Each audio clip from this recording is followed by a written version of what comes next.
Segera sesudah Elia mendengarnya, ia menyelubungi mukanya dengan jubahnya, lalu pergi keluar dan berdiri di pintu gua itu. Maka datanglah suara kepadanya yang berbunyi, "Apakah kerjamu di sini, hai Elia?" Jawabnya, "Aku bekerja segiat-giatnya bagi Tuhan, Allah semesta alam. Karena orang Israel meninggalkan perjanjianmu, meruntuhkan mezbah-mezbahmu, dan membunuh nabi-nabimu dengan pedang. Hanya aku seorang dirilah yang masih hidup, dan mereka ingin mencabut nyawaku." Yang berbahagia ialah mereka yang mendengarkan firman Allah dan memeliharanya. Hosiana.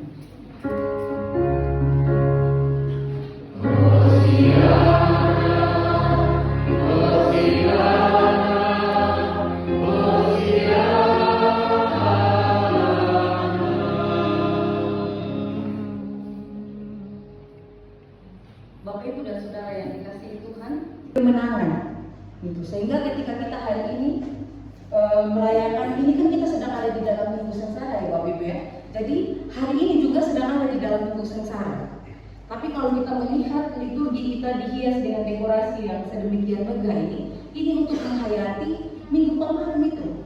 Jadi di antara deretan minggu sengsara Yesus, kita hari ini kita berhenti sejenak di dalam minggu Palma untuk mengingatkan kepada kita bahwa Tuhan itu sudah menang. Nanti di pasar kita akan merenungkan bahkan kenapa GKSBS mulai pakai jubah putih sekarang. Itu ada hubungannya, tapi kita tidak akan merenungkannya di sini. Sekali lagi Minggu Palma ini mengingatkan kita bahwa kita menang. Tuhan menang, kita menang, dan kita merayakan hari raya kemenangan hari ini. Adalah kisah tentang seorang nabi yang depresi. Yang kita baca tadi beberapa ayat itu adalah kisah seorang nabi yang depresi. Dia baru habis membuat mujizat yang luar biasa. Dia buat kontestasi, dewa-dewa Baal disuruh taruh di hewan kurban di sebelah sini dan dia taruh di sebelah sana. Ada anak kecil, jadi tidak boleh terlalu rinci ceritanya karena mengerikan. Dan di situ Allah ilahnya dewa Baal tidak mampu menunjukkan kuasa ilahnya karena memang tidak ada. Sedangkan Elia mampu. Akhirnya Elia membunuh 450 dewa Baal. Ketika Isabel, istrinya Raja Israel tahu hal itu, dia ingin membunuh Elia.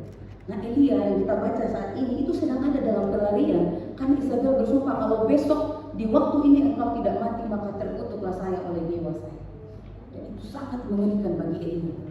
Elia melarikan diri, Elia mengundurkan diri, Elia menarik diri dari kebiasaan. Bahkan hambanya dia tinggalkan. Bapak Ibu dan Saudara yang dikasihi Tuhan, menurut WHO, depresi itu adalah perasaan sedih, putus asa yang berat. Maka ada filsafat stoicisme mengatakan gak usah berekspektasi kalau gak mau stres, hidup biasa-biasa aja. Bapak Ibu, ini kisah Elia luar biasa. Bapak Ibu, saya berharap Bapak Ibu pulang baca secara utuh, bagus sekali. Bagaimana Elia tidak berekspektasi Bapak Ibu. Di awal pelayanannya dia buat mujizat. Melalui kehidupannya Tuhan membangkitkan anak janda di Sarfat, membangkitkan orang mati. Melalui Elia bisa didatangkan api dari atas langit untuk membakar. Banyak hal spektakuler yang Elia buat. Janda di Sarfat dibuat kekenyangan. Sarfat itu orang asli, bukan orang Israel. Jadi kalau Elia berharap ketika Isabel akan membunuhnya akan datang mujizat yang besar untuk menyelamatkannya, wajar. Karena Tuhan seolah-olah terbiasa memanjakan Elia untuk menyelesaikan masalah dengan hal-hal yang spektakuler. Makanya cuma frustrasi, habis konsultasi sama pendeta jadi depresi. Kenapa Bapak Ibu? Banyak jemaat yang depresi habis konseling pastoral. Kenapa? Ada yang bisa menjawab?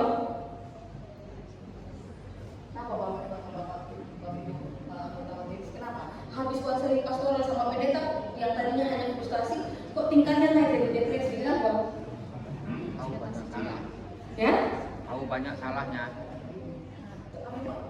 Jadi tahu banyak salahnya. Oh, jadi tahu banyak salahnya, gitu ya? Iya. Kadang pulang keluar dari ruang pastoral malah jadi depresi. Kenapa? Karena ekspektasi dari rumah, saya mau datang kepada Tuhan, pasti ada peristiwa besar yang terjadi. Pasti setelah saya pulang dari sharing masalah saya dengan pendeta ini, pasti masalah saya selesai. Yang terjadi apa Bapak Ibu? Ketika Bapak Ibu datang pastoral, kami hanya mendengarkan telinga, memasang telinga untuk mendengarkan. Ketika kami mengamati, kami dilatih untuk mendiagnosa. Oh, ini sudah harus pergi ke psikolog. Oh, ini harus ke psikiater. Oh, ini hanya bisa didampingi pastoral. Hanya itu. Kami tidak bisa membangkitkan orang mati dan tidak bisa melakukan apa yang Bapak Ibu ekspektasikan. Itu yang membuat banyak orang frustasi terhadap pendeta atau gereja. Atau calon pendeta jauh-jauh dari Sumba berharap jemaat di sini kehidupannya seperti Firdaus. Padahal ada juga yang suka berpengpeng. Ada juga yang di dalam gereja ini saling memarjinalkan.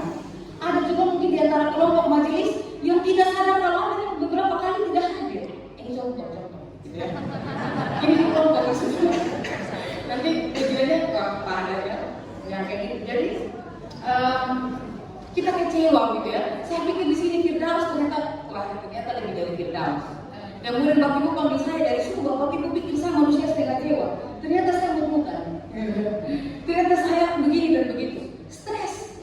Lama-lama jadi depresi. Kita yang membuat kita depresi, kita yang membuat stres karena kita berekspektasi. Nah, inilah yang menjadi jembatan antara kisah Elia dengan kisah yang sedang kita rayakan hari ini. Tuhan Yesus masuk ke Yerusalem. Ya, tadi Elia frustasi. Tuhan tidak ada di dalam api, tidak ada di dalam angin yang membelah gunung, dan tidak ada di dalam gempa.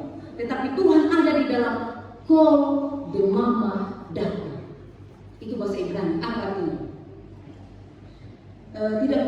Sudah direvisi sama TB, sudah direvisi sama RKI. Angin sepoi-sepoi basah itu tidak terlalu mendekati Bapak Ibu, itu agak jauh. Dan ini wajar. Kitab ini sulit, 40 tahun baru bisa menghasilkan kitab. Tapi ini sudah lebih baik tafsirannya. TB ini Alkitab terjemahan yang kedua. Ini sudah mendekati kebenaran dan dia sudah benar lah gitu ya. Yang benar adalah bukan api, bukan gempa atau bukan angin, tetapi suara tembusan yang lembut. Jadi sebenarnya bahasa Ibrani tadi itu suara tembusan angin yang lembut dan cepat, hanya cepat begitu sekali, tidak lama gitu. Dan sangat natural, sangat biasa. Sehingga sangat mengecewakan kalau Elia menunggu api, badai dan seterusnya, sedangkan itu hanya datang dalam suara tembusan angin yang lembut. Itu kehadiran Tuhan. Nah, perasaan yang Elia rasakan itu yang dialami oleh saudara-saudara yang di sampai hari ini. Jadi Bapak Ibu jangan salah kaprah. Kalau Bapak Ibu ke Israel hari ini, itu bukan orang Kristen. Itu orang-orang yang kecewa karena Tuhan. Minta tolong gambarnya, Mas. Allah tahu dunia ini jahat dan kejam. Kenapa Allah tidak dapat menyatakan besi? Tinggal membunuh saja orang-orang berdosa. Mesias itu kan harusnya yang sebelah sini, yang punya pakaian besi, yang punya pasukan, naiknya kuda sandalwood dari Sumba, lebih tinggi dari saya kalau udah sandalwood. Harusnya seperti itu Mesias itu, bukan yang di sebelah sana, naiknya apa itu? Keledai. Yang mengeluh-elukan anak kecil, perempuan, orang-orang miskin, orang-orang biasa, orang-orang yang tidak menonjol di dalam komunitasnya, yang tidak begitu terkenal. Bahkan mungkin orang yang sedang terluka, yang sedang patah hati, ya, yang lagi masalah rumah tangga, atau yang sedang menarik diri dari persekutuan, mungkin mereka yang sedang menunggu Tuhan di sana. Dan ini sangat mengecewakan bagi orang Yahudi. Bukan itu Mesias yang dimaksudkan. Sehingga sampai hari ini Yahudi tetap menghidupkan apa yang namanya pengharapan mesianik. Mereka tetap menunggu Tuhan. Tetapi untuk kita orang Kristen Bapak Ibu, hari ini kita diingatkan bahwa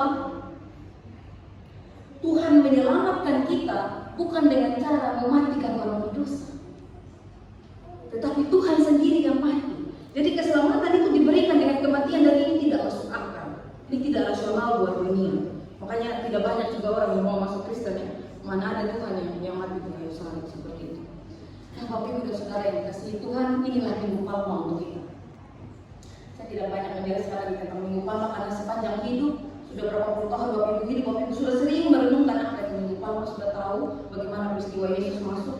Tapi ada beberapa hal yang ingin menjadi pesan kita pada minggu ini. Yang pertama Bapak Ibu, Minggu Palma itu datang memang untuk meneguhkan, betul.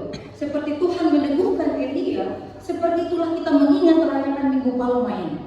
Ini ibu-ibu dan bapak-bapak kemarin terima kasih sudah mendukung suasana ibadah kita pada pagi hari ini dengan dekorasi. Seharusnya hidup itu seperti ini. Di tengah-tengah penderitaan tetap ada keceriaan seperti ini.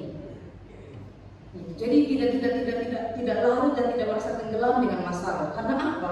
Karena minggu-minggu Palma ini mengingatkan kita bahwa Tuhan datang justru untuk kita yang berdosa.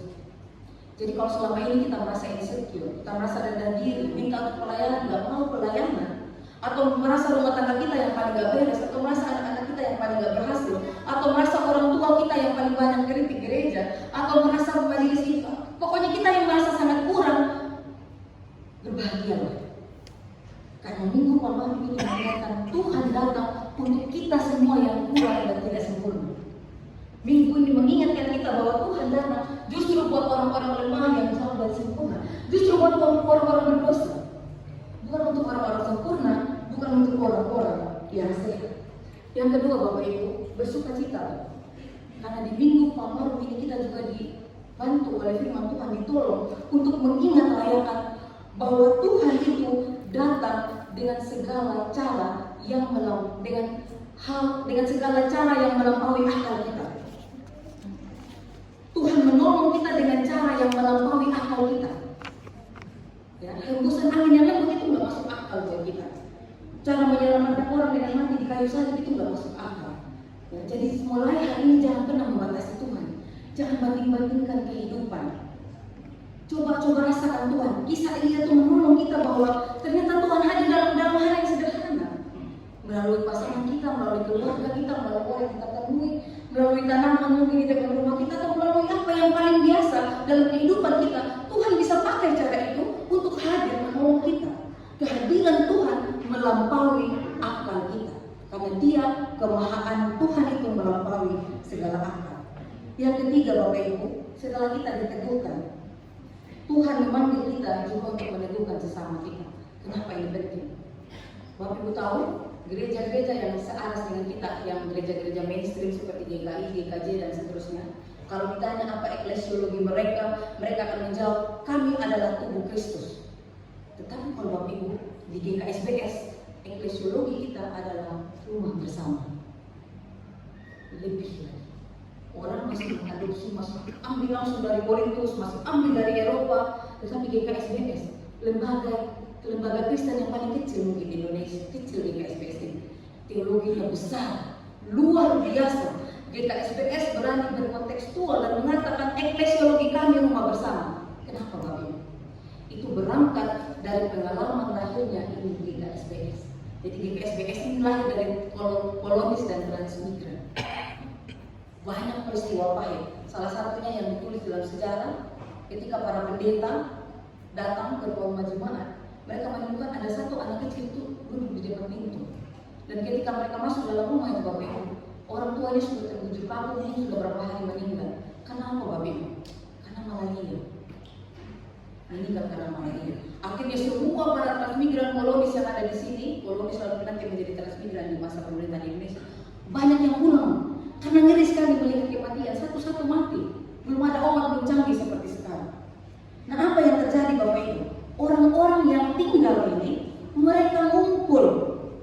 Ya, jadi jangan salah kaprah kalau ada dengar kata mangan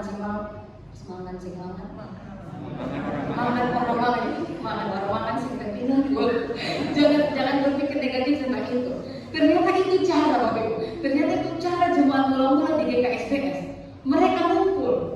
Yang rumah di dekat-dekat sini, sekitar-sekitar kecamatan sini, sekitar-sekitar desa itu, mereka ngumpul, mereka ngopi bersama atau mereka makan bersama, dan mereka melakukan upaya-upaya. Mulai dari upaya promotif tentang bagaimana menghadapi penyakit atau menghadapi keadaan lahan di Sumatera bagian selatan ini, sampai pada upaya preventif, kuratif, rehabilitatif, mereka lakukan dalam perkumpulan itu. Nah akhirnya mereka yang tidak tahu kan bukan hanya di Jawa Tengah ya, itu dari Jawa mana-mana, bahkan ada Bali juga yang Kristen yang datang ke sini. Mereka akhirnya menjadi sedulur dan mereka berkumpul dan mereka saling menguatkan. Sehingga Sumatera ini mereka lihat sebagai rumah bersama, tidak ada lagi tempat pulang. Di sinilah Tuhan memanggil dan mengutus saya. Inilah rumah bersama kita. Di dalam duduk-duduk, di dalam kebersamaan, mereka saling meneguhkan, mereka saling menguatkan, mereka saling berbagi ilmu. Karena itu hari ini, kalau GKSBS Tanjung Karang tidak ada spot ruang publik di depan, itu belum 100% oke. Karena seharusnya kita punya sebuah seperti ruang publik Bapak Ibu, seperti tempat duduk minum kopi yang terbuka untuk siapa saja orang yang lewat di depan gereja ini setiap hari. Bukan hanya habis ibadah yang kita minum teh. Karena kita lahir dari itu, kita lahir dari duduk-duduk. Kenapa Bapak Ibu? Sebenarnya saya ada video tapi saya belum kasih ke multimedia. Dalam video itu ditunjukkan realitas Bapak Ibu. Sekarang Bapak Ibu ketawa lihat saya ketawa lihat Bapak Ibu nggak tahu kan? Saya lagi tertekan ujian. Saya lagi tertekan mau ujian gitu ya. Nanti di antara Bapak Ibu juga punya tekanan. Banyak di antara kita yang punya tekanan tapi kita nggak terbuka. Dengan duduk bersama, ngopi dan makan bersama Bapak Ibu, kita sudah mengerjakan pekerjaan Roh Kudus, meneguhkan orang lain hanya dengan ngobrol, hanya dengan saling berbagi, hanya dengan saling ngobrol waktu mau ujian begini dan begitu. Kita sudah meneguhkan orang lain hanya dengan duduk dan berkumpul. Karena itu Bapak Ibu saya mendorong jemaat GKSBS Tanjung Karang, mari ke depannya kita memikirkan gereja kita punya satu ruang publik untuk tempat duduk-duduk, jadi tidak kaku dan tidak ngeri. Tapi ini menjadi terbuka, menjadi akrab, menjadi tempat untuk saling berbagi dan menemukan santai, ngumpul, saling meneguhkan, saling berbagi berkat dan saling menguatkan. Amin buat firman Tuhan. Amin. Saya untuk kita.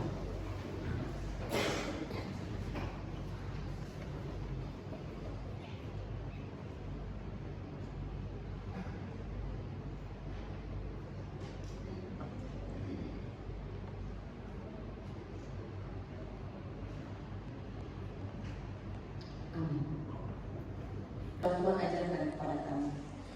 Bapa yang di surga, kuduskanlah namamu. Datanglah kerajaanmu, jadilah kehendakmu di sini seperti di surga. Berikanlah kami pada hari ini makanan kami yang secukupnya, dan ampunilah kami akan kesalahan kami, seperti kami juga mengampuni orang yang bersalah kepada kami. Dan janganlah membawa kami dalam pencobaan, tapi lepaskanlah kami daripada yang jahat. Karena Engkau yang punya kerajaan dan kuasa dan kemuliaan sampai selama-lamanya. Amin.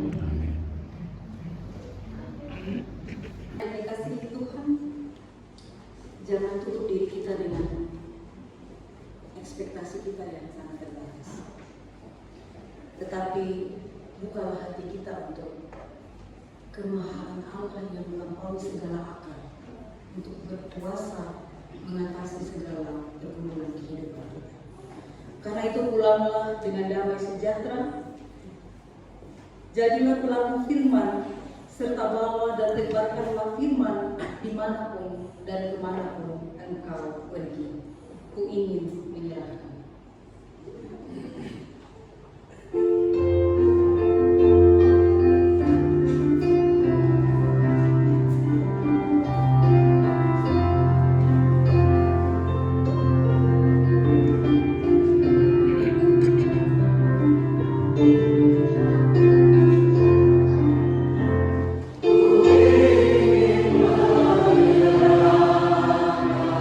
Seluruh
arahkanlah hatimu kepada Tuhan dan pandanglah dunia. Kami mengarahkan hati kepada Tuhan dan memandang dunia. Jadilah saksi Kristus. Kami siap menjadi saksinya, Terpujilah Allah Bapa, Anak, dan Roh Kudus. yang tidak pernah memisahkan kami dari kasih-Nya, sekarang dan selamanya. Kini terimalah berkat Tuhan. Tuhan memberkati kita dan melindungi kita. Tuhan menyinari kita dengan wajah-Nya dan memberi kita kasih karunia. Tuhan menghadapkan wajah-Nya kepada kita dan memberi kita damai sejahtera. Dalam nama Bapa dan Putra dan Roh Kudus. Amin.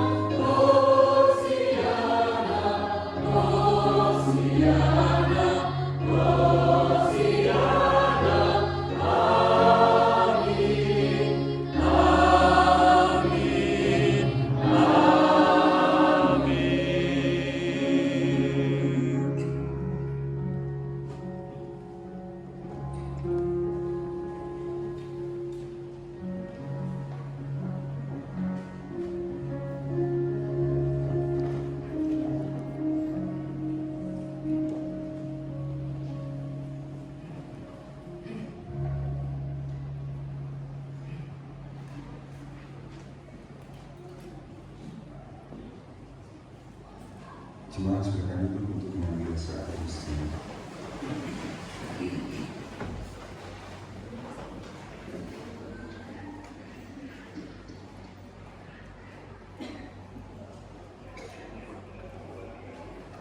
Saat selesai.